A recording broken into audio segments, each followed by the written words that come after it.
Welcome to the Rim Break Rodeo. We hope this video helps. You start by getting the host ready. Install a VNC server and enable its service. You must configure a strong password and, if available, key or system account authentication so unauthorized users cannot connect. Once that is set, make sure the host has a static local IP or reserved DHCP lease. This avoids chasing addresses.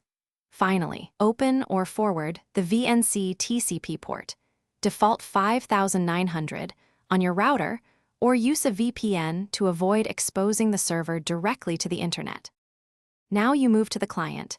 Install a VNC viewer and configure it for the same protocol version the server uses. Enter the host address with port, or use the hostname you reserved, and decide on encryption, prefer TLS or built-in encryption when available. After connecting, authenticate with the credentials you configured. Once connected, adjust scaling, clipboard, and input settings to match your workflow so the session feels responsive. Make sure to save the connection profile for repeat access. To finish, secure and maintain your setup.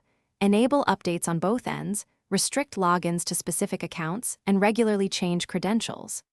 If the connection fails, first verify the VNC service is running on the host, confirm the host IP and port, and recheck firewall and router port forwarding rules.